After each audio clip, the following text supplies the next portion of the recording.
السلام عليكم ورحمة الله وبركاته. إن الحمد لله نحمده ونستعينه ونؤمن به ونتوكل عليه ونعوذ بالله من شرور أنفسنا ومن سيئات أعمالنا.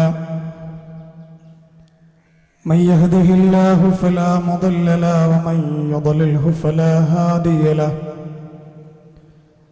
أشهد أن لا إله إلا الله وحده لا شريك له وأشهد أن محمدًا عبده ورسوله أرسله بالهدى ودين الحق ليظهره على الدين كله ولو كره المشركون. اللهم صل على محمد وعلى آل محمد كما صليت على إبراهيم وعلى آل إبراهيم إنك حميد مجيد. اللهم بارك على محمد وعلى آل محمد كما باركت على إبراهيم وعلى آل إبراهيم إنك حميد مجيد. يا أيها الناس اتقوا ربكم الذي خلقكم من نفس واحدة وخلق منها زوجها وبث منهما رجالا كثيرا ونساء واتقوا الله الذي تساءلون به والأرحام إن الله كان عليكم رقيبا. يا أيها الذين آمنوا اتقوا الله حق تقاته ولا تموتن إلا وأنتم مسلمون.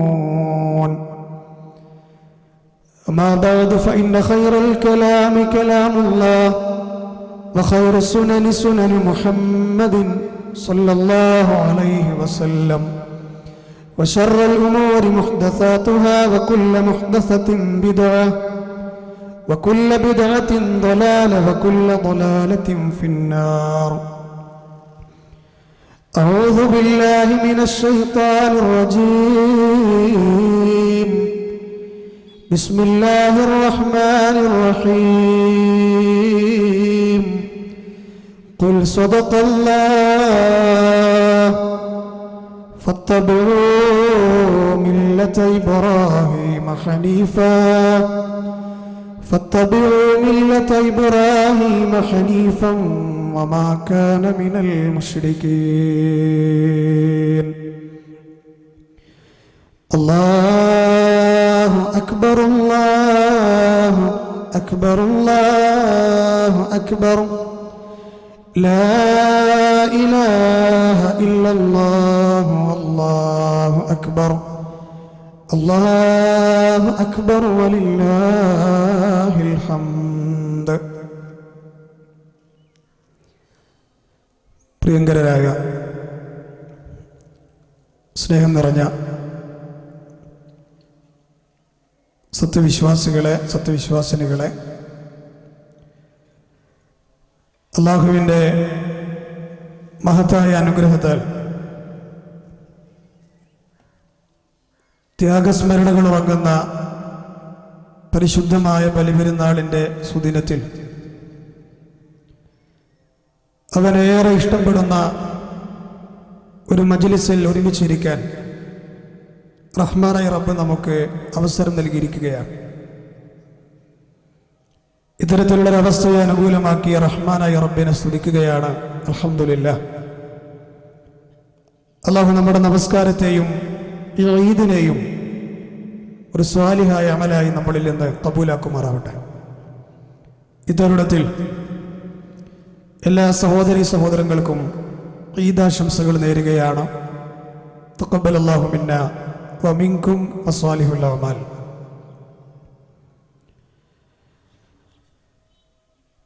നമ്മളൊക്കെ ഏറെ സന്തോഷത്തിലാണെങ്കിലും അസഹിഷ്ണുതയുടെയും അസമാധാനത്തിൻ്റെയും കലുഷിതമായ അന്തരീക്ഷത്തിലൂടെയാണ് ലോകം കടന്നുപോയിക്കൊണ്ടിരിക്കുന്നത്. വിശിഷ്യ മുസ്ലിം സമൂഹം. പറയാൻ കാരണം വിദ്വേഷങ്ങളും ആശങ്കകളും പ്രയാസങ്ങളും ജീവിതത്തിൽ വലിയ തിരമാലകൾ സമാനം കടന്നു വന്നാലും അതിനെയൊക്കെ എങ്ങനെ തരണം ചെയ്യാമെന്ന് സുന്ദരമായ സന്ദേശം പകർന്നു നൽകുന്ന ദിനമാണ് ബലിപെരുന്നാളിൻ്റെ സുദിനം. കാരണം ഈ ദിവസം നമുക്ക് നല്ല രൂപത്തിൽ ഓർക്കുവാനും സ്മരിക്കുവാനുമുള്ളത്, നമുക്ക് വേണമെങ്കിൽ ഇങ്ങനെ പറയാം, പരീക്ഷണങ്ങളുടെ തീച്ചൂളകളിലൂടെ കടന്നുപോയ ഒരു മഹാനായ പ്രവാചകന്റെ ഓർമ്മകളാണ്, അദ്ദേഹത്തിന്റെ ഓർമ്മകളാണ് ഈ ബലിപെരുന്നാളിന്റെ സുദിനത്തിൽ നിറഞ്ഞു നിൽക്കുന്നത്. അദ്ദേഹം വലിയ പരീക്ഷണങ്ങൾ നേരിട്ട പ്രവാചകനാണ്. നമ്മളൊക്കെ ഇന്ന് അനുഭവിക്കുന്നതിനേക്കാൾ എത്രയോ ഇരട്ടി പരീക്ഷണങ്ങൾ. ആ പരീക്ഷണങ്ങളെയൊക്കെ പുഞ്ചിരിയോട് നേരിട്ട പ്രവാചകനായിരുന്നു അള്ളാഹുവിന്റെ കൂട്ടുകാരൻ എന്ന് വിശുദ്ധ ഖുർആൻ വിശേഷിപ്പിച്ച മഹാനായ ഖലീലുല്ലാഹി ഇബ്രാഹിം നബി അലൈഹിസ്സലാം. അതുകൊണ്ട് തന്നെയാണ് സാർവലൗകിക ഒരു ആശയത്തെ വാരിപ്പുണർന്ന പ്രവാചകനെ ജീവിതത്തിന്റെ എല്ലാ രംഗത്തും കഴിവിന്റെ പരമാവധി നിങ്ങൾ പിൻപറ്റണേ എന്ന് ലോകത്ത് മാറ്റത്തിന്റെ പടപ്പാട്ടായി അവതരിപ്പിക്കപ്പെട്ട വിശുദ്ധ ഖുർആനിലൂടെ അള്ളാഹു പറഞ്ഞ വചനമാണ് എൻ്റെ പ്രിയപ്പെട്ട മുഅ്മിനീങ്ങളിലേക്ക് ഞാൻ ആദ്യമായി ഓതിക്കേൾപ്പിച്ചത്. ഇബ്രാഹിം നബി അലൈഹിസ്സലാത്തു വസ്സലാം മറ്റു പ്രവാചകന്മാരെ പോലെയല്ല, മറ്റു പ്രവാചകന്മാരെക്കാളെല്ലാം ഒരുപാട് ശ്രേഷ്ഠതയുള്ള പ്രവാചകനാണ് ഇബ്രാഹിം നബി അലൈഹിസ്സലാം. ആ ഇബ്രാഹിം നബിയെ ജീവിച്ചു പോയത് സഹസ്രാബ്ദങ്ങൾക്ക് മുന്നെയാണ്, ഒരുപാട് ആയിരക്കണക്കിന് വർഷങ്ങൾക്ക് മുന്നെയാണ്. പക്ഷെ അന്ന് ആ പ്രവാചകൻ ജീവിച്ച് കാണിച്ചു തന്ന മാതൃകകൾ, റോൾ മോഡലുകൾ ഈ 2024 ഈ കാലഘട്ടത്തിലും തിളങ്ങി നിൽക്കുന്നു എന്നുള്ളത് അദ്ദേഹത്തിന്റെ ജീവിതം നൽകുന്ന അത്ഭുതകരമായൊരു സന്ദേശമാണ്. അള്ളാഹു പറഞ്ഞത് ഇങ്ങനെയാണ്, ഖുൽ സദഖല്ലാഹ്, പറയുക പ്രവാചകരെ, അള്ളാഹു സത്യം പറഞ്ഞിരിക്കുന്നു. എന്താണ് അള്ളാഹു പറഞ്ഞത്? ഫത്തബിഊഹു മില്ലത ഇബ്രാഹീമ ഹനീഫ, ഫത്തബിഊഹു മില്ലത ഇബ്രാഹീമ ഹനീഫ, ഹനീഫിയ മാർഗം സ്വീകരിച്ച ഇബ്രാഹിം നബിയുടെ പാതയെ നിങ്ങൾ പിൻപറ്റണം. ആ പാതയെ നിങ്ങൾ വാരിപ്പുണരണം, ആ പാതയെ നിങ്ങൾ നെഞ്ചോട് ചേർത്ത് പിടിക്കണം. ഒരു മഹാനായ പ്രവാചകന്റെ സിഫത്തായി അല്ലാഹു പരിചയപ്പെടുത്തിയത് തന്നെ വമാ കാന മിനൽ മുശ്രിക്കീൻ എന്നാണ്. അദ്ദേഹം ശിർക്ക് ചെയ്യുന്ന ആളുകളിൽ പെട്ടവനായിരുന്നില്ല. ആകാശത്തിന്റെ താഴെ ഒരു അടിമയിൽ നിന്ന് അള്ളാഹു ഏറ്റവും കൂടുതൽ ഇഷ്ടപ്പെടുന്നത് അള്ളാഹുവിനെ മാത്രം ആരാധിക്കുവാനും ഒരു നിലക്കും അവരിൽ പങ്കുചേർക്കരുത് എന്നുമുള്ള സുന്ദരമായ സന്ദേശമാണ്. അത് ജീവിതത്തിന്റെ എല്ലാ ഘട്ടത്തിലും നെഞ്ചോട് ചേർത്ത് പിടിച്ച മഹാനായ പ്രവാചകനായിരുന്നു ഇബ്രാഹിം നബി അലൈഹിസ്സലാം. അദ്ദേഹത്തെ കുറിച്ച് അല്ലാഹു പറഞ്ഞത് വമാ കാന മിനൽ മുശ്രിക്കീൻ എന്നാണ്. അദ്ദേഹം ശിർക്ക് ചെയ്യുന്നവനായിരുന്നില്ല എന്നുള്ളതാണ്. മാത്രമല്ല, നമ്മുടെ ഹബീബായ പ്രവാചകൻ മുഹമ്മദ് മുസ്തഫ സല്ലല്ലാഹു അലൈഹി വസല്ലമയെ ഏത് രൂപത്തിലാണോ പിൻപറ്റുവാൻ പറഞ്ഞിട്ടുള്ളത്, അതേ പ്രയോഗം തന്നെ വിശുദ്ധ ഖുർആനിൽ ഇബ്രാഹിം നബിയെ പിൻപറ്റുന്ന വിഷയത്തിലും അല്ലാഹു പറഞ്ഞതായി നമുക്ക് കാണാം.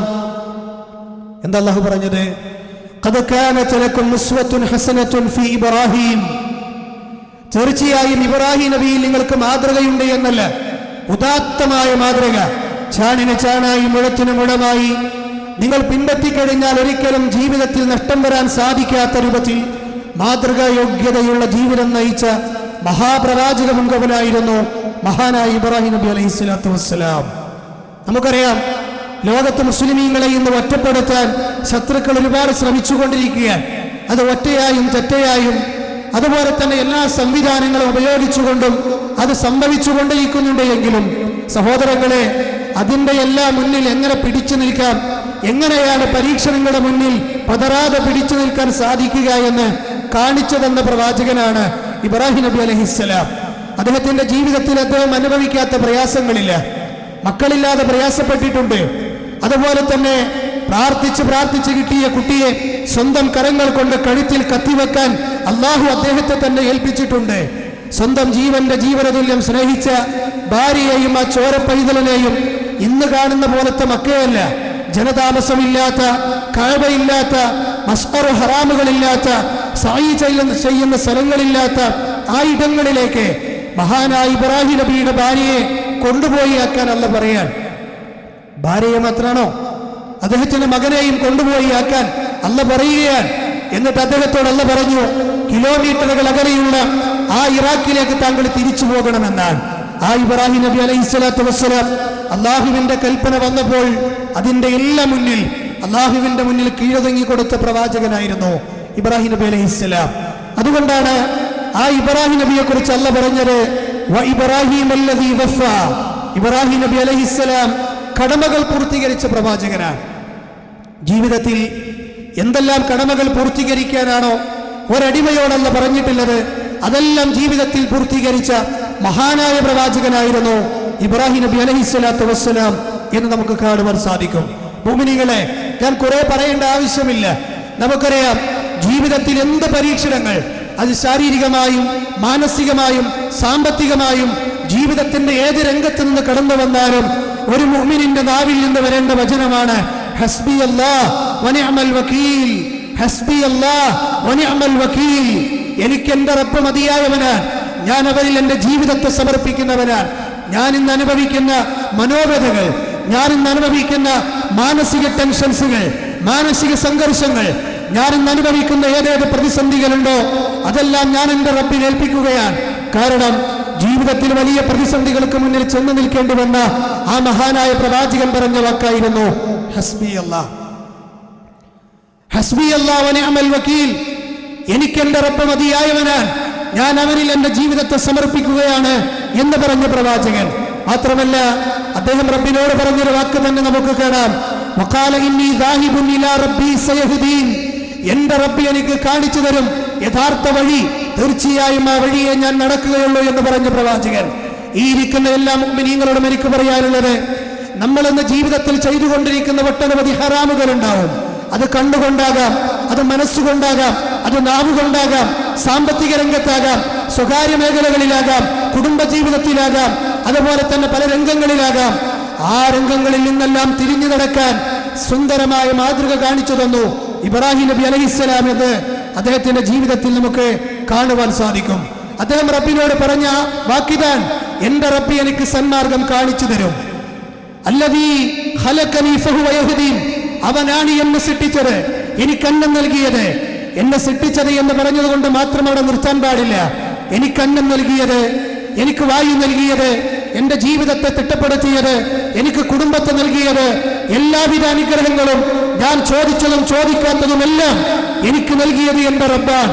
ആ റബ്ബ് എന്നെ സൃഷ്ടിച്ചു എന്ന് മാത്രമല്ല, അവൻ എനിക്ക് സന്മാർഗത്തെ കാണിച്ചു തരും. അവൻ എനിക്ക് വെള്ളം തരുന്നവനാണ്, അവൻ എനിക്ക് അന്നം തരുന്നവനാണ്. ഞാൻ രോഗിയായി സുയാവലംബിയായി കിടക്കേണ്ടി വന്നാൽ ആ രോഗത്തെ എനിക്ക് ശിഫ നൽകുന്നവനാകുന്നു എന്റെ റബ്ബ് എന്ന് പഠിപ്പിച്ച തൗഹീദിന്റെ മന്ത്രണങ്ങൾ ലോകത്തിന് പഠിപ്പിച്ച പ്രവാചകനായിരുന്നു ഇബ്രാഹിം നബി അലൈഹിസ്സലാം. മാത്രമാണോ, ഞാൻ മരിച്ച് മണ്ണോട് ചേർന്ന് പോയാൽ ആ മണ്ണിൽ നിന്ന് എന്നെ തിരിച്ചു കൊണ്ടുവരുന്നവനാകുന്നു എന്റെ റബ്ബ്. മാത്രമല്ല, നാളെ പരലോകത്തെ റബ്ബിന്റെ മുന്നിൽ പഞ്ചപുച്ഛമടക്കി നിൽക്കേണ്ടി വന്നാൽ ആ റബ്ബി എനിക്ക് പുറത്തു തരുമെന്നുള്ള കൃത്യമായ ബോധത്തോടു കൂടി ഏത് റബ്ബിന്റെ മുന്നിലാണോ ഞാൻ ചെന്ന് നിൽക്കുന്നത് ആ റബ്ബ് എനിക്ക് പുറത്തു തരുന്നവനാണ് എന്ന് പ്രാർത്ഥിച്ച പ്രവാചകനായിരുന്നു ഇബ്രാഹിം നബി അലൈഹിസ്സലാത്തു വസ്സലാം. അതുകൊണ്ട് സഹോദരങ്ങളെ, റബ്ബിൽ നിന്ന് അകന്നുകൊണ്ടിരിക്കുന്ന ഒരു കാലഘട്ടത്തിലാണ് നമ്മൾ ജീവിച്ചു കൊണ്ടിരിക്കുന്നത്.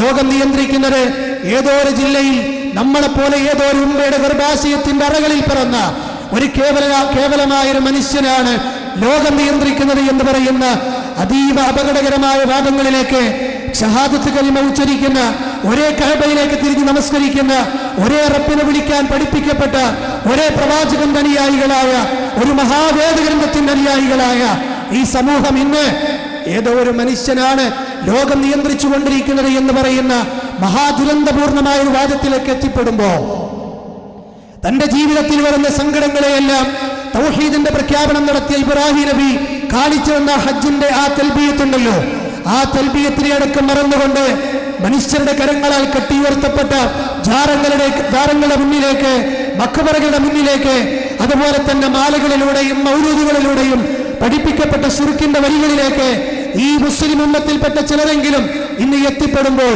അവരോട് ഉറക്കെ പ്രഖ്യാപിക്കാൻ കഴിയണം, നീ ചെല്ലുന്ന തക്ബീർ ഉണ്ടല്ലോ, അല്ലാഹു അക്ബർ എന്ന് പറയുന്ന തക്ബീർ, ആ പ്രഖ്യാപനത്തിന്റെ അർത്ഥം എന്താണ് മോനെ? ആ പ്രഖ്യാപനത്തിന്റെ അർത്ഥം എന്താണ് മോളെ? ഈ ലോകത്തിന്റെ റബ്ബാണ് വലിയവൻ. ആ വലിയവൻ എന്ന് പറഞ്ഞാൽ ഞാൻ ഇന്ന് അനുഭവിക്കുന്ന വ്യഥകൾക്കെല്ലാം, ആ പരീക്ഷണങ്ങൾക്ക് പരിഹാരം കാണാൻ കഴിയുന്നവൻ എന്റെ റബ്ബ് മാത്രമാണ് എന്നുള്ള പ്രഖ്യാപനമാണത്. പിന്നെ എങ്ങനെയാണ് ഒരു വിശ്വാസിക്ക് അല്ലാഹു അല്ലാത്തവരുടെ മുന്നിലേക്ക് ചെല്ലാൻ കഴിയുക? ഒരിക്കലും അത് പാടില്ല. അല്ലാഹുവിന്റെ മുന്നിൽ മാത്രം ജീവിതത്തെ സമർപ്പിക്കണമെന്ന് കാണിച്ചു തന്ന ഒരു മഹാനായ പ്രവാചകനായിരുന്നു ഇബ്രാഹിം നബി അലൈഹിസ്സലാത്തു വസ്സലാം. അതോടൊപ്പം തന്നെ ഇബ്രാഹിം നബിയിൽ തൗഹീദിൽ മാത്രമല്ല മാതൃക, അദ്ദേഹം നല്ലൊരു ഉപ്പയായിരുന്നു. ഇബ്രാഹിം നബിയുടെ ഭാര്യയായ ഹാജറ നല്ലൊരു ഉമ്മയായിരുന്നു. സഹോദരിമാരെ, നിങ്ങൾക്കറിയുമോ, ഏതോ ഒരു കറുത്ത വർഗക്കാരിയായ ഹാജറ എന്ന് പറയുന്ന ആ ഇബ്രാഹിം നബിയുടെ ആദ്യ ഭാര്യയായിരുന്ന സാറ, ആ സാറയുടെ താല്പര്യപ്രകാരം ഇബ്രാഹിം നബിയുടെ ഭാര്യയായ ഹാജറയെ ലഭിച്ച ഒരു രാജാവിൽ നിന്ന് ലഭിച്ച ആ ഹാജറ എന്ന് പറയുന്ന ഭാര്യ, അവൾ കറുത്തവളായിരുന്നു എന്ന് ചരിത്രത്തിൽ കാണാം. ആ ഹാജറ തന്റെ മകന് വേണ്ടി ഓടി നടന്ന സഫയുടെയും മറവയുടെയും ഇടയിലൂടെ 7 പ്രാവശ്യം ചില സ്ഥലങ്ങളിൽ അവർ നടന്നു, ചില സ്ഥലങ്ങളിൽ അവർ ഓടി. ആ സ്ഥലങ്ങളിൽ നിങ്ങൾ നടക്കണേ, ആ സ്ഥലങ്ങളിൽ നിങ്ങൾ ഓടണേ. അവർ നടന്നത് 7 പ്രാവശ്യമാണ്. അതും സഫയിൽ നിന്ന് മറവയിലേക്ക്, മറവയിൽ നിന്ന് സഫയിലേക്ക്. ആ നടത്തം അവസാനിച്ചത് മറവയിലാണ്. ഈ നടത്തം അവർ നടന്നത് ഒരു ഇബാദത്തിന്റെ ഭാഗമായിട്ടല്ല, ഒരു ഹജ്ജിന്റെ ഭാഗമായിട്ടല്ല, ഒരു ഉംറയുടെ ഭാഗമായിട്ടല്ല. പിന്നെയോ ആ ഇബ്രാഹിം നബിക്കും ഹാജറ ബീവിക്കും അല്ലാഹു നൽകിയ ചോര പൈതലായ ആ ഇസ്മായിൽ എന്ന് പറയുന്ന മകന് വേണ്ടി ദാഹിച്ചു വരഞ്ഞ് കരഞ്ഞപ്പോ വെള്ളത്തിലോടിയത് ഉമ്മ. മാതൃത്വം എന്ന് പറയുന്നത് ചില്ലറ കാര്യമല്ല. ഒരു കുട്ടിക്ക് വേണ്ടി ഉമ്മ ഓടിയ ആ കാര്യമാണ്. ജനലക്ഷങ്ങൾ വിമാനങ്ങൾ കയറി, കപ്പലുകൾ കയറി, ദൂരങ്ങൾ താണ്ടി ലക്ഷോപലക്ഷം ആളുകൾ ഒരേ വസ്ത്രത്തിലായി ഒരേ തൽപ്പിയത്ത് മുഴക്കി ആ ജനസാഗരം ഇന്ന് ഓടുന്നത് ആ ഉമ്മയുടെ നടത്തമായിരുന്നു. നിങ്ങൾക്കറിയുമോ, നിങ്ങളുടെ കുട്ടികൾക്ക് നിങ്ങൾ കൊടുക്കുന്ന ആഹാരം, നിങ്ങളുടെ മക്കൾക്ക് നിങ്ങൾ കൊടുക്കുന്ന സ്തന്യം, നിങ്ങളുടെ മക്കളെ നിങ്ങൾ താലോലിക്കുന്ന തലോടൽ, നിങ്ങളുടെ മക്കൾ നിങ്ങൾ കടത്തി ഉറക്കുന്ന ഉറക്കൽ അല്ലാഹുവിന്റെ അടുക്കൽ എത്ര വലിയ പുണ്യമുള്ള കാര്യമാണെന്നറിയുമോ? കാരണം ഒരു സഹോദരി, ഒരു ഉമ്മ ചെയ്ത കർമ്മങ്ങളാണ് ഒരു ഇബാദത്തായി ഇസ്ലാമിൽ അല്ലാഹു പഠിപ്പിച്ചിട്ടുള്ളത്. ആ ഇബ്രാഹിം നബിയുടെ ഭാര്യയിൽ ഉദാത്തമായ മാതൃക ഉമ്മമാരെ നിങ്ങൾക്കുണ്ട്. ഞാൻ പറയാൻ ഒരു പ്രധാനപ്പെട്ട കാരണം കൂടിയുണ്ട്. ഞാൻ കുറച്ച് ആർജവത്തോടു കൂടി തന്നെ പറയുകയാണ്. ഇബ്രാഹിം നബി എന്ന് പറയുന്ന ആ മഹാനായ പ്രവാചകൻ വിജനമായ മക്കാ മരുഭൂമിയിൽ തന്റെ ഭാര്യയെയും ചോരപ്പൈതലിനെയും വിട്ടേച്ചു പോരുമ്പോ ഇബ്രാഹിം നബി തിരിഞ്ഞു നടക്കുമ്പോ ഓടി വന്ന് ഹാജറ ബീവി ചോദിച്ചൊരു ചോദ്യമുണ്ട്. അത് ശ്രദ്ധേയമാണ്. എന്താണ് ആ ചോദ്യം എന്നറിയുമോ? ഈ കൽപ്പന റബ്ബിന്റെ കൽപ്പനയാണോ എന്നാ ചോദിച്ചത്. ഈ വിജനമായ മരുഭൂമിയിൽ, ഞാൻ നേരത്തെ പറഞ്ഞില്ലേ, അന്ന് അവിടെ കഅബയില്ല, അന്ന് അതുപോലെ തന്നെ അവിടെ സംസം കിണറില്ല, അതുപോലെ അന്ന് അവിടെ ഹറം എന്ന് പറയുന്ന ലോകത്തെ ഏറ്റവും വലിയ പള്ളി അവിടെയില്ല, ഒരൊറ്റ മനുഷ്യൻ അവിടെയില്ല. ആ മരുഭൂമിയുടെ മരുക്കാട്ടിൽ ഇട്ടേച്ചു പോകുമ്പോ ഭാര്യ ചോദിച്ച ചോദ്യം, ഇത് അല്ലാഹുവിന്റെ കൽപ്പനയാണോ? ഇത് അല്ലാഹുവിന്റെ കൽപ്പനയാണോ? ഇബ്രാഹിം നബി കൊടുത്ത മറുപടി, അതേ ഹാജറ, എങ്കിൽ ഞാൻ അതിന്റെ മുന്നിൽ തൃപ്തിപ്പെട്ടവളാണ് എന്ന് പറഞ്ഞ് ആ മരുഭൂമിയുടെ കാട്ടിൽ ഒറ്റക്ക് നിന്ന ഹാജറ ബീവിമാർ അവർ നമ്മുടെ മുന്നിലുണ്ടാകുമ്പോ ഭർത്താക്കന്മാരെ ധിക്കരിക്കുന്ന ഉമ്മമാർ ഈ കൂട്ടത്തിലുണ്ടെങ്കിൽ, അവരെ മനോവിഷമങ്ങൾ സമർപ്പിക്കുന്ന ഭാര്യമാരുണ്ടെങ്കിൽ, അവരെ കണ്ണീര് കുടിപ്പിക്കുന്ന ഭാര്യമാരുണ്ടെങ്കിൽ, അവരോട് ഞാൻ എന്റെ മനസ്സ് തുറന്നുകൊണ്ട് പറയുകയാണ്, നാളെ ഹാജറ ബീവി കടന്നു പോകുന്ന സ്വർഗത്തിലേക്ക് കടന്നു പോകാൻ നിങ്ങൾക്ക് സാധ്യമാകണമെങ്കിൽ നിങ്ങൾക്ക് അല്ലാഹു നൽകിയ സ്വർഗമാണ് എന്ന് പഠിപ്പിച്ച ആ ഭർത്താവിന്റെ മുന്നിൽ നിങ്ങൾ നിർവഹിക്കേണ്ട ബാധ്യത നിർവഹിക്കേണ്ടതുണ്ട്. ഇബ്രാഹിം നബി നല്ലൊരു ഭർത്താവായിരുന്നു. ഇബ്രാഹിം നബി ഒരിക്കലും ആ കുടുംബത്തെ മാനസികമായി പ്രയാസപ്പെടുത്തിയ ആളല്ല, ദീന് പഠിപ്പിച്ചു കൊടുത്തിട്ടുണ്ട്. അതുപോലെ തന്നെ ആ ദമ്പതികൾക്കുണ്ടായ മകൻ ഇസ്മായിൽ നബി അലൈഹിസ്സലാം, സുബ്ഹാനല്ലാഹ്, ആ മഹാനായ പ്രവാചകന്റെ ഓർമ്മയല്ലേ ആയിരക്കണക്കിന് ലക്ഷക്കണക്കിന് ഉരുക്കളുടെ കഴുത്തിൽ കത്തിവെക്കാൻ പോവുകയാണ് ഈ മുസ്ലിം ഉമ്മത്ത്. ആരുടെ ഓർമ്മയാണ് അത്? പ്രാർത്ഥിച്ച് 85 വയസ്സിൽ അല്ലാഹു കൊടുത്ത മകനായിരുന്നു ഇസ്മായിൽ നബി അലൈഹിസ്സലാം. ആ ഇസ്മായിൽ നബി അലൈഹിസ്സലാത്തു വസ്സലാം ഓടി നടക്കാൻ പ്രായമായ സമയത്ത് ഉപ്പച്ചിയുടെ കൈ പിടിച്ച് നടക്കുന്ന സമയമായപ്പോ അതേ അല്ലാഹുവിന്റെ വഹി സ്വപ്നത്തിലൂടെ കിട്ടുകയാണ്, നിങ്ങളുടെ മകനെ അറുത്തു കളയണമെന്ന്. അതും ആരുടെയെങ്കിലും കൈകൾ കൊണ്ടല്ല, ഏതൊരു ഉപ്പയുടെ മടിയിൽ കിടന്നാണോ, ആ ഇസ്മായിൽ നബി വളർന്നത്? ഏതൊരു ഉപ്പയുടെ തലോടലുകളാണ് ഇസ്മായിൽ നബിക്ക് കിട്ടിയത്? ആ ഉപ്പയുടെ കൈ കൊണ്ട് മകനെ അറുത്ത് കളയണം. ഇബ്രാഹിം നബി അലൈഹി സ്വലാത്തു വസ്സലാം ഈ കാര്യം മകന്റെ മുന്നിൽ ചെന്ന് പറഞ്ഞപ്പോ മകൻ പറഞ്ഞ വാക്കെന്താണ്? എന്റെ കഴുത്തിൽ കത്തിവെച്ചാൽ നിങ്ങൾ വിവരമറിയുമെന്നല്ല. മാതാപിതാക്കളോട് ഹലാലായ കാര്യങ്ങൾ പറയുമ്പോ, ഇസ്ലാമികപരമായി പഠിപ്പിക്കപ്പെട്ട കാര്യങ്ങൾ പറയുമ്പോ അതിന് ധിക്കാരം പ്രവർത്തിക്കുന്ന മക്കളോട് എനിക്ക് പറയാനുള്ളത്, നിങ്ങളുടെ മുമ്പിൽ ഇസ്മായിൽ നബി റോൾ മോഡലാണ്. ആ ഇസ്മായിൽ നബിയോട് ഉപ്പ പറഞ്ഞ വാക്കെന്താ? മോനെ, നിന്നെ അറുക്കാൻ അല്ലാഹു കൽപ്പിച്ചിട്ടുണ്ട് എന്നാണ്. ഇസ്മായിൽ നബിയുടെ വാക്ക് ഖുർആൻ പറഞ്ഞത് എങ്ങനെയാണ്? ഇഫ്അൽ മാ തുഅ്മർ സതജിദുനി ഇൻഷാ അല്ലാഹ്. ഉപ്പ, നിങ്ങൾ അല്ലാഹു പറഞ്ഞതുപോലെ ചെയ്തു കൊള്ളുക, നിങ്ങൾക്ക് എന്നെ നന്ദിയുള്ളവരിൽ കണ്ടെത്താമെന്നാണ്. ആ ഇസ്മായിൽ നബിയുടെ കൈയും പിടിച്ച് ഒരു മലമുകളിലേക്ക് ആ ഉപ്പ കയറിപ്പോകുമ്പോ എന്തെല്ലാം ഓർമ്മകൾ മനസ്സിലൂടെ കടന്നുപോയിട്ടുണ്ടാകാം. പക്ഷെ അപ്പോഴും ഇബ്രാഹിം നബി ചിന്തിച്ചത് എന്തായിരുന്നു? ചില ആളുകൾ പറയാറുണ്ട്, നിരീശ്വരവാദികൾ, നിർമ്മതവാദികൾ, ഇസ്ലാമിനെ കുഞ്ഞനം കുത്തുന്ന ദൈവമില്ല മതമന്ദിരെ എന്ന് പറയുന്ന ആളുകൾ പറയാറുണ്ട്, സ്വന്തം മകന്റെ കഴുത്തിൽ കത്തിവെക്കാൻ പഠിപ്പിച്ച മതമാണോ ഇസ്ലാം? അതാണോ ദൈവമെന്ന് ചോദിക്കുന്നവരുണ്ട്. പക്ഷേ മോനെ, അവിടെ ആ പറഞ്ഞതിന്റെ ഉദ്ദേശം നീ മനസ്സിലാക്കാതെ പോയി. ഇബ്രാഹിം നബിയോട് കത്തിവെക്കാൻ പറഞ്ഞത് ആ ദൈവം അള്ളാഹു കൊടുത്ത മകനെ എങ്ങനെയാണ് ഇബ്രാഹിം നബി കൈകാര്യം ചെയ്യുന്നത്, അദ്ദേഹം നന്ദിയുള്ളവനാണോ എന്ന് അള്ളാഹ് പരീക്ഷിക്കുകയായിരുന്നു. ഇബ്രാഹിം നബി അലൈഹി സ്വലാം മകനെ മരത്തിൽ കിടത്തുമ്പോ ആ മകൻ പറഞ്ഞൊരു വാക്ക് ചരിത്രത്തിലുണ്ട്, ഉപ്പ, നിങ്ങൾ എൻ്റെ മുഖത്തെ മണലിലേക്ക് താഴ്ത്തി വെക്കണമെന്നാണ്, ഭൂമിയിലേക്ക് താഴ്ത്തി വെക്കണമെന്നാണ്. അതെന്തിനാ പറഞ്ഞത്? നിങ്ങൾ എൻ്റെ മുഖത്തേക്ക് നോക്കിയാൽ ചിലപ്പോൾ നിങ്ങൾ കരഞ്ഞു പോകും, നിങ്ങൾക്ക് ചിലപ്പോൾ കത്തിവെക്കാൻ കഴിഞ്ഞെന്ന് വരില്ല. ആ മകൻ ഉപ്പയെ സമർപ്പിച്ച് ഉപ്പയുടെ മനസ്സിനെ പാകപ്പെടുത്തുന്ന നോക്കൂ നിങ്ങൾ. ആ ഭാഗത്ത് നമ്മളെ കിടക്കണമെന്ന് ആലോചിച്ച് നോക്കുകയാണ്. നമ്മളെ പിതാക്കൾ നമ്മുടെ കഴുത്തിൽ കത്തിവെക്കുന്ന ഒരു കൽപ്പന അല്ലാഹു പഠിപ്പിച്ചെങ്കിൽ എന്തായിരിക്കും നമ്മളെ മനസ്സിലുണ്ടാവുക? ആ ഇസ്മായിൽ നബി പറ, ഉപ്പ, നിങ്ങൾ എൻ്റെ മുഖത്തേക്ക് നോക്കരുത്, നിങ്ങളെ കണ്ണ് നിറഞ്ഞു പോകുമെന്നാണ്. ഇബ്രാഹിം നബി അലൈഹി സ്വലാം മാനസികമായും ശാരീരികമായും ആ മകന്റെ കഴുത്തിൽ കത്തിവെക്കുമ്പോൾ അള്ളാഹു കൊടുത്ത മറുപടി എന്താണ്? നിങ്ങളിതാ വാഗ്ദാനം പൂർത്തീകരിച്ചിരിക്കുന്നു. ഖദ് സദ്ദഖ്ത റുഅ്യ. അതിന് പകരമായ ഒരാടിനിറക്കാൻ പറഞ്ഞ ഓർമ്മയാണ് ഈ വിശുദ്ധമായ ബലിപെരുന്നാൾ ദിനത്തിൽ ഒരുക്കൾ അറുക്കുന്ന ഓർമ്മകളെന്ന് നമ്മൾ ഓർക്കണം. ആ ത്യാഗം നമുക്കതിൽ ലഭ്യമാകണം. സഹോദരങ്ങളെ, ഞാൻ അവസാനിപ്പിക്കുകയാണ്. അതുകൊണ്ട് ലോകത്ത് ഇന്ന് കഷ്ടപ്പെടുന്ന മുഅ്മിനീങ്ങളെ ഓർക്കാതെ നമുക്കൊരു പെരുന്നാൾ നമസ്കാരമില്ല. ഇവിടെ ഇരിക്കുന്ന മുഅ്മിനീങ്ങളോട് എനിക്ക് പറയാനുള്ളത്, ഫലസ്തീനിലുള്ള മുഅ്മിനീങ്ങൾക്ക് വേണ്ടി നിങ്ങൾ പ്രാർത്ഥിക്കണം. അവർ ഏറെ കഷ്ടപ്പാടിലാണ്. ഇന്നലെ സോഷ്യൽ മീഡിയകളിൽ പല ആളുകളും വാട്സാപ്പിൽ സ്റ്റാറ്റസ് വരെ ആക്കി വെച്ച വീഡിയോകളായിരുന്നു. തകർന്നു വീണ കെട്ടിടത്തിന്റെ ഇടയിലൂടെ സ്വന്തം പിഞ്ചുമക്കളെ ഏറ്റിപ്പിടിച്ച് തക്ബീർ ധ്വനികൾ മുഴക്കി കടന്നു പോകുന്ന ഫലസ്തീനിലെ ഈ ഉമ്മത്തിലെ അംഗങ്ങളെ നമ്മൾ കാണുകയുണ്ടായി. ഇടിഞ്ഞു തകർന്നു വീണ കെട്ടിടങ്ങൾക്കിടയിൽ കോൺക്രീറ്റ് കഷ്ണങ്ങൾ അങ്ങോട്ടും ഇങ്ങോട്ടും നീക്കിയിട്ട് പെരുന്നാൾ നമസ്കരിക്കുന്ന ആളുകളെ നമ്മൾ കണ്ടു. അവർക്ക് ഇന്ന് കഴിഞ്ഞ പെരുന്നാളിൽ അവരുടെ കൂടെ ഉണ്ടായിരുന്ന പല ആളുകളും അവരുടെ കൂടെ ഇന്നില്ല.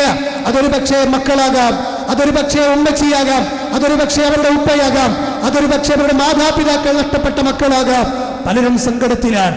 എന്നാലും അൽഹംദുലില്ലാഹ്, കണ്ടില്ലേ നിങ്ങൾ, പൊളിഞ്ഞു വീണ റാക്കിന്റെ ഉള്ളിൽ നിന്ന് ഒരു 2ാം ക്ലാസ്സിലോ 1ാം ക്ലാസ്സിലോ പഠിക്കുന്ന ഒരു കുട്ടിയെ റെസ്ക്യൂ ടീം രക്ഷപ്പെടുത്തുമ്പോ അതെ സിമന്റുകൾ തലയിലായി പൊടിപടലങ്ങൾ മുഖത്ത് പുരണ്ട ആ കുട്ടിയെ അതിന്റെ ഉള്ളിൽ നിന്ന് പുറത്തെടുക്കുമ്പോ ക്യാമറ കണ്ണുകളിലേക്ക് നോക്കി ചിരിക്കുന്ന ആ ബാലനെ കാണിച്ചു തരാൻ കഴിയണമെങ്കിൽ ഇസ്ലാമിന്റെ സന്ദേശങ്ങൾ നെഞ്ചിലേറ്റാൻ കഴിയേണ്ടതുണ്ട്. ലോകം ആ കുട്ടിയെ ചർച്ച ചെയ്തില്ലേ? എന്താ പറഞ്ഞത്? ആ പ്രയാസത്തിന്റെ ഇടയിൽ നിന്നും പുഞ്ചിരിച്ച് പുറത്തു വരണമെങ്കിൽ അത് ഇസ്ലാമിന്റെ സന്ദേശങ്ങൾ ഉള്ളിലേക്ക് കയറിയ ആർജവം ഉൾക്കൊണ്ട തവക്കുൽ ബോധമുള്ള ഒരു കുട്ടിക്കല്ലാതെ സാധ്യമല്ല എന്ന് പഠിപ്പിക്കുകയായിരുന്നു അവളെ. നമ്മൾക്കും മക്കളുണ്ട്, അവർക്ക് ദീന് കൊടുക്കണം, ധാർമ്മിക ബോധം കൊടുക്കണം. ഇല്ല എങ്കിൽ നാളെയുടെ കാലഘട്ടത്തിലേക്ക് അവരെത്തുമ്പോ അവരെ ഓർത്ത് കണ്ണീര് കുടിക്കുന്ന ഉമ്മമാരെ ഈ ഓരിമുക്കന്റെ ഹുത്ബ കേൾക്കുന്നവർ ഉണ്ടാകാൻ പാടില്ല. അതെ, പെട്ടതിനും മയക്കുമരുന്നിനും അടിമപ്പെടുന്ന മക്കളായി നമ്മുടെ മക്കളെ മാറാൻ പാടില്ല. നാളെ ഓടകളിലേക്ക് മറിഞ്ഞു വീണ മദ്യപാനിയാണ് എന്റെ മകൻ, എന്റെ മകൾ എന്ന് പറയുന്ന ഒരു ദുരവസ്ഥയിലേക്ക് ഒരു മകളും കടന്നു പോകാൻ പാടില്ല. നമ്മൾക്ക് താടി ഉണ്ടായിട്ട് കാര്യമില്ല, നമ്മൾ 5 നേർ നമസ്കരിച്ചിട്ട് കാര്യമില്ല. മക്കളുടെ വിഷയത്തിൽ നമ്മൾ കണ്ണീര് കുടിക്കേണ്ടി വന്നാൽ അതിനേക്കാൾ വലിയൊരു സങ്കടമില്ല കൂട്ടരെ. അതുകൊണ്ട് ഇബ്രാഹിം നബി വളർത്തിയെടുത്തതുപോലെ എന്ന മകനോട് പറഞ്ഞത്, മക്കളെ കുറിച്ച് ഇബ്രാഹിം നബി പ്രാർത്ഥിച്ചതെന്താ? അത് നമുക്കുമുള്ള പ്രാർത്ഥനയാണ്. അതെ, റബ്ബി ജഅൽനി മുഖീമസ്സലാഹ്, റബ്ബേ നീ എന്നെ നമസ്കാരം നിലനിർത്തുന്നവനാക്കണേ എന്നാണ്. 5 നേരം കൃത്യമായി എന്റെ റബ്ബിന്റെ മുന്നിൽ ഞാൻ കൊടുക്കേണ്ട കടമാണ് ആ നമസ്കാരം. ആ നമസ്കാരം ഞാൻ നിലനിർത്തുന്നവനാക്കണമേ. മാത്രമല്ല എന്നെ മാത്രമല്ല വമിൻ ദുർരിയതി, എന്റെ സന്താനങ്ങളെയും നമസ്കാരം നിലനിർത്തുന്നവനാക്കണമേ. റബ്ബനാ വതഖബ്ബൽ ദുആ, ഏ അല്ലാഹ് എന്റെ പ്രാർത്ഥന നീ സ്വീകരിക്കണമേ എന്ന് ഇബ്രാഹിം നബി അലൈഹിസ്സലാം പ്രാർത്ഥിക്കുകയാണ്. സഹോദരിമാരെ, സഹോദരങ്ങളെ, ഇബ്രാഹിം നബിയുടെ മില്ലത്ത് ഉൾക്കൊണ്ടുകൊണ്ടാണ് നിങ്ങൾ പെരുന്നാൾ ആഘോഷിക്കുന്നത് എങ്കിൽ ഈ മുസല്ല പിരിഞ്ഞു പോയിട്ട് സിനിമ കാണാൻ, സീരിയൽ കാണാൻ, മ്യൂസിക് ആസ്വദിക്കാൻ, കുപ്പി പൊട്ടിക്കാൻ ഒരുങ്ങി നിൽക്കുന്ന ആരെങ്കിലും ഈ ഉമ്മത്തിൽ അംഗങ്ങളായിട്ടുണ്ട് എങ്കിൽ നിങ്ങൾക്ക് പെരുന്നാൾ ആഘോഷിക്കാൻ അർഹതയില്ല. അനിസ്ലാമികപരമായ വസ്ത്രം ധരിച്ചിറങ്ങുന്ന സഹോദരിയാണ് എങ്കിൽ നിനക്ക് ഇബ്രാഹിം നബിയുടെ ആ ത്യാഗസ്മരണകൾ ഓർക്കാൻ അർഹതയില്ല. അതുപോലെ തന്നെ സഹോദരന്മാരോട് പറയാനുള്ളത്, കുടുംബബന്ധം മുറിച്ചവർ ഈ കൂട്ടത്തിലുണ്ട് എങ്കിൽ ഇന്ന് പോകണം ആ വീടുകളിലേക്ക്. കാരണം കുടുംബബന്ധം പൂർത്തീകരിക്കാൻ വളരെ നഷ്ടപ്പെട്ടു പോയ കുടുംബബന്ധത്തെ വിളച്ചെടുക്കാൻ പറ്റിയ ദിനങ്ങളാണ് ഈ പെരുന്നാളിന്റെ സുദിനങ്ങൾ. ഒരുപക്ഷെ ഈ സംസാരം കേൾക്കുമ്പോൾ ബുദ്ധിയുള്ളവർ അവരുടെ മനസ്സിന്റെ ക്യാൻവാസുകളിലൂടെ ഒരുപാട് ചിന്തകൾ കൊണ്ടുപോയിട്ടുണ്ടാകാം. എന്റെ കുടുംബത്തിലെ ഇന്ന അംഗത്തോട് ഞാൻ തെറ്റി നിൽക്കുകയാണ്, എന്റെ ഉമ്മയുടെ കുടുംബത്തോട് ഞാൻ തെറ്റി നിൽക്കുകയാണ്, എന്തിനേറെ പറയണം എന്റെ ഉമ്മയോട്, എന്റെ ഉപ്പയോട് ഞാൻ പിണങ്ങി നിൽക്കുകയാണ്. ചില മാതാപിതാക്കൾക്ക് മക്കളോടായിരിക്കും പിണക്കം. മാറ്റാൻ കഴിയണം ഈ സുദിനത്തിൽ. കേറിച്ചെല്ലണം പുഞ്ചിരി തൂകിയ മുഖവുമായി. ചില ആളുകൾ ചോദിക്കാറുണ്ട്, ഉസ്താദേ, ഞങ്ങൾ എത്രത്തോളം ആ കുടുംബത്തെ അടക്കി പിടിക്കാൻ നോക്കിയാലും, അല്ലെ ചേർത്ത് പിടിക്കാൻ നോക്കിയാലും അവർ ഞങ്ങളോട് സഹകരിക്കുന്നില്ല. വേണ്ട, നീ അങ്ങോട്ട് കയറിച്ചല്ലേ, നിന്റെ ഭാഗം നീ ക്ലിയർ ചെയ്യേ. എന്തിനു വേണ്ടി എന്നറിയുമോ? നാളെ നരകത്തിന്റെ തീജ്വാലക്ക് മുകളിലൂടെ, അതേ ബൈന ലഹറൈ ജഹന്നം എന്ന് പഠിപ്പിക്കപ്പെട്ട ആ നരകത്തിന്റെ മുകളിലൂടെ സ്ഥാപിക്കപ്പെട്ട ഒരു സിറാത്ത് പാലമുണ്ട്. ആ സിറാത്ത് പാലത്തിന്റെ മുകളിലൂടെ നിനക്ക് പതറാതെ കടന്നു പോകാൻ കഴിയണമെങ്കിൽ നമസ്കാരം മാത്രം പോരാ, ഹജ്ജ് കർമ്മം മാത്രം പോരാ, ഈ മുസല്ലയിലേക്ക് വന്ന് ഈ സുന്നത്ത് നമസ്കാരം മാത്രം നിർവഹിച്ചാൽ പോരാ, നീ മറ്റു നന്മകളിൽ മാത്രം സജീവരായാൽ പോരാ, നിന്റെ ബന്ധങ്ങളെ നീ കാത്തു സൂക്ഷിക്കണം. ഇവിടെ ഇരിക്കുന്ന മുഅ്മിനീങ്ങളോട് എനിക്ക് പറയാനുള്ളത്, ഈ ഖുത്ബ പറയുന്ന മുനീർ സറഫിക്ക് ഇവിടെ ഇരിക്കുന്ന ആരോടെങ്കിലും മാനസികമായ വിദ്വേഷമുണ്ടെങ്കിൽ ഞാനൊരു യഥാർത്ഥ മുഅ്മിനല്ല, ഞാൻ ഒരാളോട് സംസാരിക്കാൻ അർഹതപ്പെട്ടവനല്ല. ഈ ഇരിക്കുന്ന നിങ്ങളും പ്രതിജ്ഞ എടുക്കണം. ആരോടെങ്കിലും എനിക്ക് മാനസികമായ പ്രയാസങ്ങളുണ്ട് എങ്കിൽ, അകൽച്ചയുണ്ട് എങ്കിൽ, ഇല്ലടാ, ഞാനത് പുറത്തു വരാൻ തയ്യാറാണ്, ഞാനത് ക്ഷമിക്കാൻ തയ്യാറാണ്. നമ്മളൊരു കിബിലക്ക് തിരിഞ്ഞ് നമസ്കരിക്കുന്നവരല്ലേ, നമ്മളൊരു റബ്ബിനെ ആരാധിക്കുന്നവരല്ലേ, നമ്മളൊരു പ്രവാചകന്റെ അനുയായികളല്ലേ. ലോകത്തിന്റെ പ്രവാചകനെ, അവിടുത്തെ സഹാബികളെ, കഴുത്തറത്തുവന്ന സഹാബികളെ, അതേ കളച്ഛേദം ചെയ്ത സഹാബികളെ പീഡിപ്പിച്ച പ്രവാചകനെ ആട്ടിയോടിപ്പിച്ച മക്കാമണലാരണ്യത്തിന്റെ മുന്നിലേക്ക് മക്കം ഫത്ഹിന്റെ ദിനത്തിൽ കയറി വന്നപ്പോ ലോകത്തിന്റെ പ്രവാചകൻ ആ മക്കം ഫത്ഹിന്റെ ദിവസം മുമ്പിൽ ഇങ്ങനെ ശത്രുക്കൾ നിറഞ്ഞു നിൽക്കുമ്പോ അലി എന്ന് പറയുന്ന പ്രവാചകന്റെ മരുമകൻ ചോദിച്ചതെന്താണ്? ഇന്ന് രക്തമൊഴുകുന്ന ദിവസമാണ്, എന്റെ പ്രവാചകനെ പീഡിപ്പിച്ച, ഞങ്ങളെ നാട്ടിൽ നിന്ന് ആട്ടിയോടിപ്പിച്ച, ഞങ്ങളെ പ്രയാസപ്പെടുത്തിയ ആരൊക്കെയുണ്ടോ അവരോടൊക്കെ ഞങ്ങൾ കണക്ക് ചോദിക്കുമെന്ന് അലി പറഞ്ഞപ്പോ കാരുണ്യത്തിന്റെ പ്രവാചകനായ നമ്മുടെ ഹബീബായ പ്രവാചകൻ പറഞ്ഞ വാക്കെന്താണ്? ഇല്ല. പ്രവാചകൻ പറഞ്ഞത് എങ്ങനെയാണ്? ഇല്ല, അൻതുമുത്തുലഖാ, പ്രവാചകന്റെ നേരെ വാളങ്ങിയ, പ്രവാചകന്റെ തലയിലേക്ക് വെട്ടിയ, പ്രവാചകന്റെ അനുയായികളെ കൊന്നുകളഞ്ഞ, പ്രവാചകന്റെ മകളെ, പൂർണ്ണ ഗർഭിണിയായ മകളെ ഒട്ടകപ്പുറത്ത് തള്ളിയിട്ട് ആ ചോര പൈതലിനെയും ആ രോഗം ജനിച്ച് മരണപ്പെട്ടു പോയ മകളെയും കൊന്ന ശത്രുക്കൾ അവിടെ മുമ്പിലുണ്ട് കൂട്ടരെ. അവർക്ക് പ്രവാചകൻ പുറത്തു കൊടുത്തിട്ടുണ്ട്. കഴിയണം ഓർമ്മിക്കുന്നുള്ള മുഅ്മിനീങ്ങളെ, ഈ നാട്ടിലുള്ള മുസ്ലിം സഹോദരങ്ങൾ അയൽവാസി പട്ടിണി കിടക്കുന്നവനാണെങ്കിൽ അവന്റെ വയറിന്റെ വിലയറിയാൻ നമുക്ക് കഴിയണം. അവന്റെ വീട് ചോർന്നൊലിക്കുന്നവനുണ്ട് എങ്കിൽ അവരെ വീട്ടിൽ കയറി ചെന്ന് അവരോട് സങ്കടങ്ങൾ പങ്കിടാൻ നിനക്ക് കഴിയണം. അതുപോലെ ഈ നാട്ടിലെ മുസ്ലിം സഹോദരങ്ങൾക്ക് കണ്ണിലെ കരടായി നമ്മൾ മാറാൻ പാടില്ല. ലോകത്തിന്റെ പ്രവാചകൻ പറഞ്ഞത്, കരളിൽ പച്ചക്കരളിലെ ജീവജാലങ്ങളോട് നിങ്ങൾ കരുണ കാണിക്കണമെന്നാൽ. സഹോദരങ്ങളെ, ഈ നാട്ടിലുള്ള എല്ലാ മനുഷ്യരോടും സ്നേഹത്തിൽ വർത്തിക്കേണ്ടവരാണ് നമ്മൾ ഓരോരുത്തരും. അതുകൊണ്ട് തീരുമാനിക്കുക, ഈ ഈദിന്റെ ദിനത്തിൽ നിന്ന് പിരിഞ്ഞു പോകുമ്പോ, ഇല്ല, എന്റെ ബന്ധത്തിൽ എന്തെങ്കിലും തകർച്ച വന്നിട്ടുണ്ട് എങ്കിൽ അതിനി ഞാനില്ല എന്ന് തീരുമാനിക്കുന്ന ഒരു വിശാല ഹൃദയത്തിലേക്ക് കടന്നു വരാൻ നമുക്ക് സാധിക്കട്ടെ എന്ന് ഈ സമയത്തിൽ ആത്മാർത്ഥമായി ഞാൻ പ്രാർത്ഥിക്കുകയാണ്. സഹോദരങ്ങളെ, ഈ ലോകത്ത് പ്രയാസങ്ങൾ അനുഭവിക്കുന്ന ഒരുപാട് രോഗികളുണ്ട്. നമ്മളെപ്പോലെ മുസല്ലയിലേക്ക് വരേണ്ടവർ, നമ്മളെപ്പോലെ ഈദിന്റെ സന്ദേശം കൈമാറേണ്ടവർ, നമ്മളെപ്പോലെ യാത്രകൾ പ്ലാൻ ചെയ്യേണ്ടവർ, എന്തെല്ലാം പ്ലാൻ ചെയ്ത ആളുകളാണ് ഇവിടെ ഇരിക്കുന്നുണ്ടാവുക, അല്ലേ? പക്ഷെ അതിനൊന്നും കഴിയാതെ മരുന്ന് മടക്കുന്ന കട്ടിലുകളിൽ കിടക്കുന്ന രോഗികളുണ്ട്, അവർക്ക് വേണ്ടി പ്രാർത്ഥിക്കുക. അള്ളാഹു രോഗം അനുഭവിക്കുന്നവർക്ക് ശിഫാഉൻ ആജില പ്രദാനം ചെയ്യുമാറാകട്ടെ. നമ്മളിൽ നിന്ന് കഴിഞ്ഞ പെരുന്നാളിന്റെ സുദിനത്തിലൊക്കെ നമ്മുടെ കൂടെയുണ്ടായിരുന്ന പലരും ഇന്ന് 6 അടി മണ്ണിലാണ്. അതൊരു പക്ഷേ നമ്മുടെ നൊന്ത് പ്രസവിച്ച ഉമ്മയാകാം, അതുപോലെ തന്നെ നമ്മൾ പോറ്റി വളർത്തിയ ഉപ്പയാകാം, നമ്മുടെ ജ്യേഷ്ഠനീയന്മാരാകാം, നമ്മുടെ കുടുംബാംഗങ്ങളാകാം, ആദർശ സഹോദരി സഹോദരങ്ങളാകാം. അവർക്കൊക്കെ വേണ്ടി പ്രാർത്ഥിക്കാൻ നമുക്ക് ഈ വേദി ഉപയോഗിക്കാം. അള്ളാഹു നമ്മളിൽ നിന്ന് വിട പറഞ്ഞു പോയ മുഅ്മിനീങ്ങൾക്കും മുഅ്മിനാത്തുകൾക്കും അവരുടെ ഖബറിടം സ്വർഗ്ഗതുല്യമാക്കി കൊടുക്കുമാറാകട്ടെ.